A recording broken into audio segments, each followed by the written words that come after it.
Hello friends, welcome to Finance MCQ. I am CA Pritam Sangwan and today we will discuss about theory of demand, which is an important topic from economics subject of paper 2, which is a technical syllabus of your SEBI exam.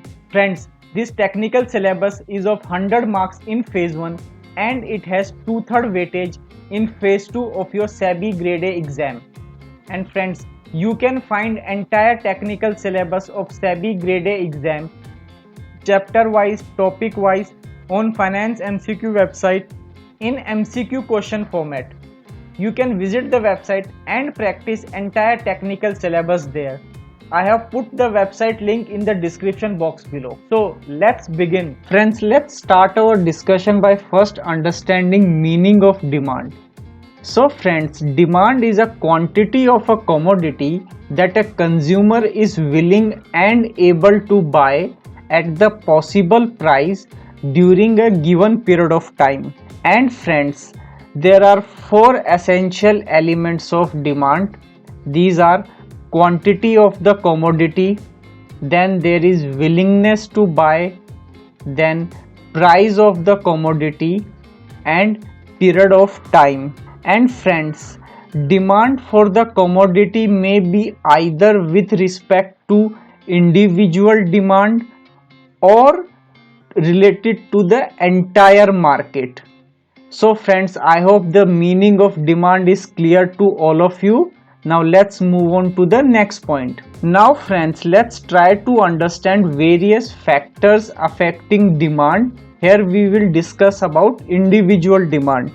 So friends, the first factor is price of the given commodity. Friends, it is the most important factor affecting demand for the given commodity. Friends, generally there exists an inverse relationship between price and quantity demanded.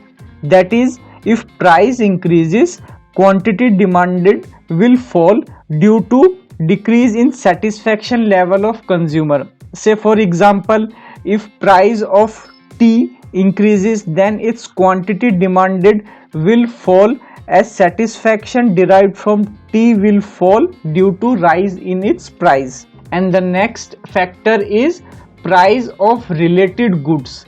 Friends, here related goods can be of a two type, that is substitute goods or complementary goods.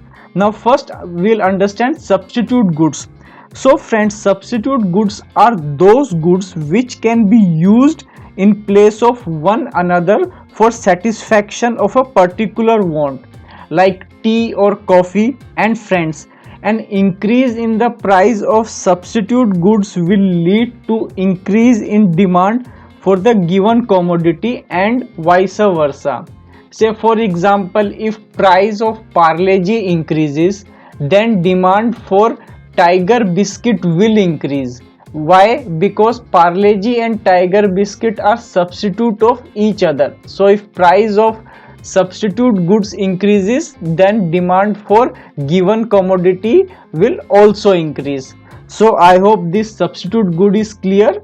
Now the another one is complementary goods. Friends, complementary goods are those goods which are used together to satisfy a particular want, like tea and sugar. And friends, increase in price of complementary goods will lead to decrease in demand for the given commodity and vice versa. Say for example, if price of a sugar increases, then demand for given commodity, that is tea, will fall as it will be relatively costlier to use both goods together. So I hope these both substitute and complementary goods are clear. Another factor affecting demand is income of the consumer. Then we have taste and preferences. Friends, taste and preferences of consumer directly influence the demand of a commodity, and these includes change in fashion, customs, habits, etc. If a commodity is in fashion or is preferred by consumer, then demand for such commodity increases, and on the other hand, if demand for a commodity falls, consumer have no taste for that commodity. And another one is expectation of change in prices in future. Friends, if price of a certain commodity is expected to increase in near future, then people will buy more of that commodity than what they normally buy. So friends, these are the various factors which affect the individual demand. So I hope these factors are clear to all of you. Now let's move on to the next point. Now friends, let's try to understand various factors affecting market demand. So the first factor is size and composition of population. Friends, market demand for a commodity is affected by size of population in the country. Increase in population raises the market demand, while decrease in population reduce the market demand. And composition of population means ratio of males, females, children and number of old people in the population also affect my demand for the commodity. Say for example, if a market has large proportion of women, then there will be more demand for articles such as lipsticks, saris, etc. So composition of population also matter. Then another factor is season and weather. Friends, season and weather conditions also affect the market demand for a commodity. Say for example, during winter demand for woolen clothes will be more, and in rainy season demand for umbrella will be more. And another factor is distribution of income. Friends, if income in the country is equally distributed, then market demand for commodity will be there.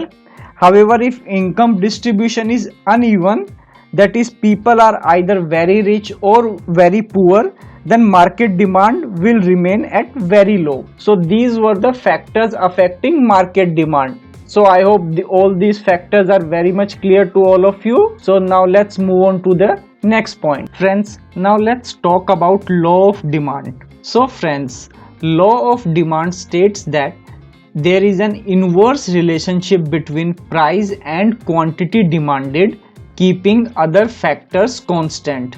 That is, when price increases, its quantity demanded decreases and vice versa. Friends, there are certain assumptions of law of demand. In the definition we speak that keeping other factors remains constant. So what are those factors? Those are the assumptions of law of demand. The first one is price of the substitute goods do not change. That is, if price of substitute goods change, then law of demand will not apply. Another one is price of complementary goods remain constant. Then income of the consumer remains the same. Next one is there should not be any change in taste and preferences. And the last one is there should not be any expectation of change in price in the near future. So friends, these are the assumptions of laws of demand.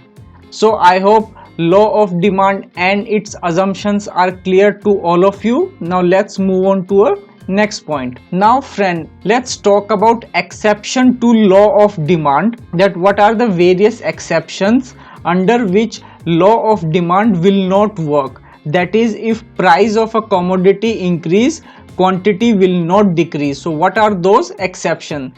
The first one is giffen goods. These are special kinds of inferior goods on which the consumer spends a large part of his income and their demand rises with an increase in price and demand falls with decrease in prices. Second one is status symbol goods. Friends, that is your diamond, gold, antique painting, etc.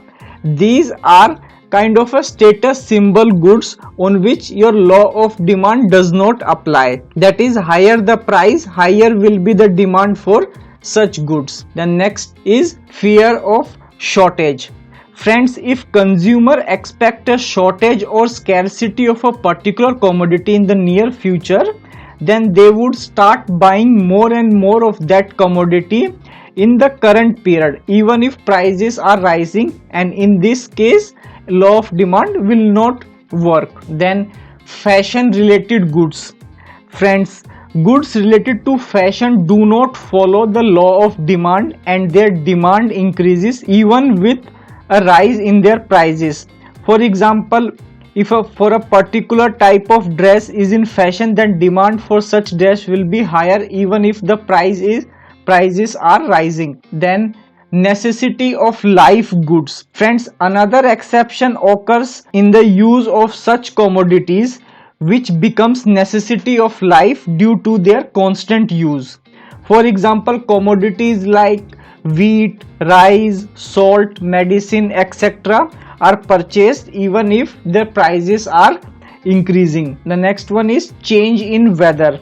Friends, with change in weather, demand for certain commodity also changes irrespective of any change in their prices. For example, demand for umbrella will increase in rainy season even when an increase in their prices. So in this situation, law of demand will not work. So friends, I hope this exception to law of demand are clear to all of you. So now let's move on to the next point. Now let's discuss some other important terms in your demand topic. First one is expansion of demand. Friends, it refers to rise in the quantity demanded due to a fall in the price of the commodity and other factor remains constant. So that's your expansion of demand. Another term is, the next term is contraction of demand. Friends, it refers to fall in the quantity demanded due to rise in the price of the commodity and other factors remain constant. So friends, the difference between expansion of demand and contraction of demand is that here in expansion of demand, quantity will rise due to fall in price, whereas in contraction of demand, quantity will fall due to rise in the price. So do remember this point. So let's move on to the next term. So friend, next term is normal goods. Friends, it refers to those goods whose demand increases with an increase in demand. Say for example, full cream milk. Say suppose if you are having high income, so you will definitely wants to have a milk with a full cream. So full cream milk is a normal goods here. Then another term is inferior goods. Friends, inferior goods refers to those goods whose demand decreases with an increase in income. And the example here of inferior goods can be toned milk. Say suppose now if your income is increased and you will prefer the full cream milk instead of toned milk. Hence the demand for toned milk will decrease due to increase in income. So this toned milk will become inferior goods and your full cream milk will become normal goods. So try to remember the difference between normal goods and inferior goods. In inferior goods, demand will decrease with increase in income, and in normal goods your demand will increase with increase in income. So I hope the difference between both these goods are clear to all of you. So now let's move on to the next point. Friends, now let's talk about various kinds of demand. The first one is joint demand. Friends, when two or more goods demanded together to satisfy a particular demand, such demand is known as joint demand. So let's take an example. Like while preparing tea, you require tea leaves, sugar, milk, etc. to prepare the tea. Hence, this sugar, milk, tea leaves are a part of a joint demand. So I hope this joint demand concept is clear. The next demand is composite demand. Friends, when a commodity can be put to several uses, its demand is known as composite demand. Say for example, demand for electricity. Friends, with electricity you can use TV, refrigerator, your washing machine or all other electrical appliances. So here the demand for electricity is composite demand. So I hope it is clear. The next kind of demand is direct demand.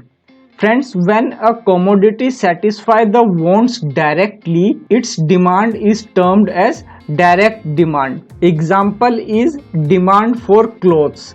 Friends, clothes satisfy the wants directly. That is, the person who is wearing the clothes ultimately gets satisfaction from that commodity. Hence, it's a direct demand. So the next kind of demand is derived demand.